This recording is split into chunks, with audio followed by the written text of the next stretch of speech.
Are you a solo acoustic act who's having trouble closing that deal and getting gigs? If so, this video is made just for you. I'm going to share some ideas that I think could help you get more gigs. Things that more than likely your competition is doing that you might not realize it, and it's stopping you from getting the gigs that you could be getting.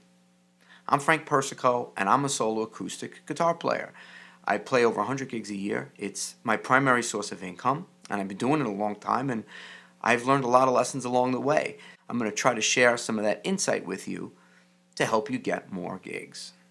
So let's face it, in the world of solo acoustic gigs and in musical gigs in general, the competition is fierce, especially in a place like where I live in New York City. There's just so many musicians, and everybody's competing for the same slice of the pie, if you will. Not only that, you have venues and people decreasing their budgets that they spend on live music, and you also have things like DJs and other forms of entertainment that come in and cut into the market and decrease the chances of us getting gigs. So we have to make sure we're doing everything to give ourselves an advantage over our competition. All right, so let's get right to it. What's some of the biggest mistakes I think I've made in trying to get gigs over the years? I think the first biggest mistake I probably made is sending an email to a potential venue I wanted to play and then just leaving it at that. Most places that have live music, they get a ton of emails from everybody who does exactly what you do, telling them how wonderful they are and how they should book them to play in their venue. I would bet half of these emails never even get opened. I know from my own personal experience that I never really had much success just sending an email and leaving it at that. And we tend to, I think, do this, or at least I did. I tend to do this to make myself feel like I did something. Well, I sent an email. I tried to get a gig. I never heard back from them. Well, that doesn't cut it. Chances are the person in that venue never even opened the email. And if they did, it was just one of probably 1,000 other emails they got.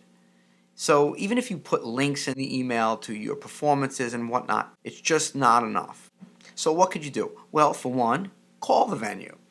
Find out who is the person you need to speak to in order to inquire about booking, and then take it from there. See what that person wants. Even better, go to the venue. Go support the venue.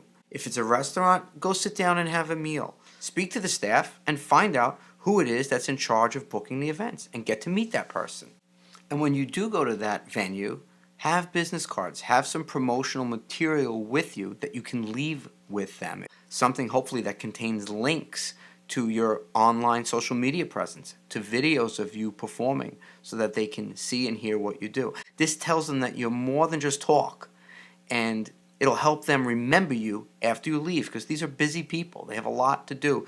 They're not going to just remember, Joe came in and he said he plays acoustic guitar. Leave something with them so that after you're gone, they may see it, they may check it out, they'll show it to somebody, and you have a better chance of them getting in touch with you. And it'll also set you apart from the rest of the pack. It'll show them that you're a person of action, that you've actually done something. And this probably goes without saying, but when you do go to the venue, present yourself professionally. Make sure you dress like a professional in the way that is appropriate for the venue you're visiting. Use common sense here. If you're trying to play at an upscale wine bar in the nicest section of town, don't show up in shorts and a tank top. Show them how you'll present yourself on the day that you come in to play music for them and their customers.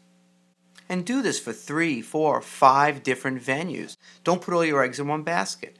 One place might not call you, but if you go out to a few places and get your name out there, you'd be surprised at how things start to circle back to you. And speaking of social media, I'd have to say that the more quality social media presence you have, the more gigs you could potentially get. It means having at the very least an Instagram account with some stories and or reels that show you performing live. You should have a Facebook business page with a good name for your business. Mine, for example, is Frank Persico Music. Having your own dedicated website is also a really great way to present yourself in a professional manner. You could register your name as a URL, even better. I get a good portion of my work through frankpersico.com. That's where I list my clients and have customer testimonials as well as video samples. It helps to give you credibility in the eyes of potential clients, and it sets you apart from the rest of the pack. Anything you can do to present yourself in a more professional manner, the better off it is. Okay, so I've made several references now to having videos of you playing live, and I can hear you saying to yourself, but the whole purpose of this video is to help me get live gigs, right? How could I have footage of me playing live if I don't have any live gigs? It's kind of like a catch-22. I get it, but not if you're creative. You could set up any space to look like a live venue. You could even invite your friends over, right, to listen to you, to your performance, right? Not only is this a great way to get video footage, but it's also a great way to play in front of a real audience. You'll soon see that the material that you rehearsed alone in your house may feel a little bit different when you're playing it in front of a real live audience at gigging volume. It's a good way to practice. Another great way to make connections and put yourself in front of a live audience is to go out and play open mics. Open mics. They're great. Search out the open mics in your area, grab a partner in crime, and have them come with you and video you while you perform. It could just be a phone video. It doesn't have to be anything fancy. Okay? Remember, always be professional and polite and pay attention to the other musicians who are playing when you go to an open mic. Don't go in there like it's all about you. People can sense that and it turns them off. Okay? You want to present yourself in the most professional manner possible. And make sure that the material that you play is material that you have polished and that it's among the best stuff that you know how to play. Okay? Especially if it's an open mic that you've never been to before. Once you get more familiar with the open mic and you know people there, you could try things out and take some more risks. But if you're trying to get gigs, you want to go and show that you're a polished professional. One final subject I want to cover here is, and it goes back to a story a mentor of mine once told me with regards to gigs. And he always said, it's not the first call that matters, but the second call. So what does he mean by that? Well, what happens if you play a gig at a venue and they just never call you back? Right? The first thing I want you to do is not assume that it was something you did wrong or that they didn't like you, because sometimes our minds could run away with us and we make up a whole scenario, especially musicians. We tend to be sensitive in that manner.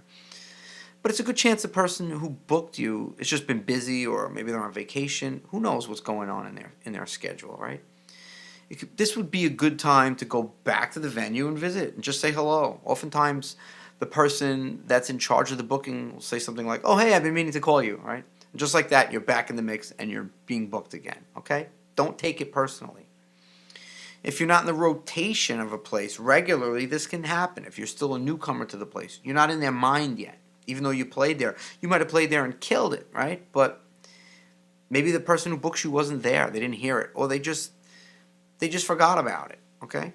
There's a chance maybe that you're not a good fit for the venue. That's possible too.